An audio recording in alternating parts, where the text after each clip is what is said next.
Look at a couple of stats that I want to present to you guys, and I'm not really looking to push this as much to the quarterback position or anything like that. I just want to show you some things for you guys to kind of turn over a little bit of extra data in your mind. You guys know I always like to give you some nuggets if I can find them. And the pass protection issues in Seattle and the offensive line play and all of that is continued even through this last game where there was a lot more good. The defense looks so much more improved. JSN has his breakout game. We feel a little bit better about some things, but the offensive line issues do persist. There are 113 offensive guards in the NFL. Seattle's that have been rated by PFF have the bare minimum snap count to be in line to be rated. So that's a lot of guards. It's a lot of different teams. It's a lot of starters, backups, all mixed on in there. The Seattle Seahawks have 2 guards that are ranked 98th and 112th in pressures allowed and 93rd and 113th in penalties committed. So as I always say with this, it's not merely we're talking middle of the road or merely slightly below league average. We're talking the worst of the worst type of situations. And the thing that this touches upon that people sometimes don't consider in this equation of this offensive line is it becomes not just about the lack of opening holes in the run game or the quick pressure. Because remember with pressures, the thing to keep in mind about which pressures are charted, because there can be a little bit of, well, let me put that on the quarterback. Maybe that's on the quarterback.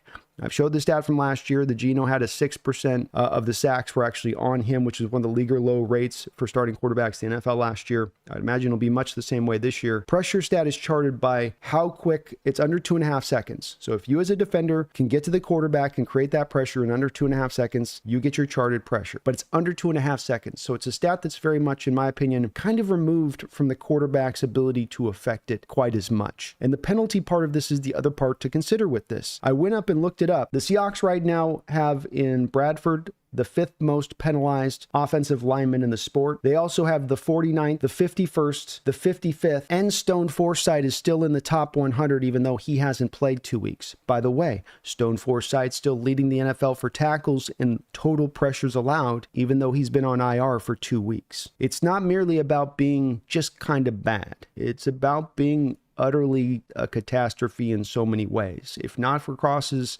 emergence this year, that one lone little bright spot in a very dark sky, this would be much, much worse. Just again, one last stat on this, Geno Smith has faced a league-high 93 total pressures that were charted as A, originally blocked, and B, still became a pressure on the quarterback within 2.5 seconds. That means the Seahawks are identifying who to block, and they instantly can't hold up all game long. Third down statistics, which go in conjunction to this data, in my opinion, that I'm providing you, which is I have a lot of pressures, I have a lot of consistent pressure, I have a lot of penalties coming from that offensive line in addition. I'm going to probably end up behind the sticks quite a bit, aren't I? I'm going to end up in these situations where I'm in third and forever, second and forever, which then becomes very hard as an offense to convert. The Seattle Seahawks need to gain an average of 8.9 yards on third down this season. That would be the longest third down distance for a single season since at least 1980 per Elias Stats and ESPN Stats. So since 1980, there is no team that has averaged longer yards on third down in the NFL than our Seahawks this year. What does the data tell you? And that's going to be some of what I'm going to ask you guys today. I'm not going to try to tell you. I'm going to make inferences a bit that this is, what does that data tell you? It informs me of something, and maybe I'm making logical missteps here.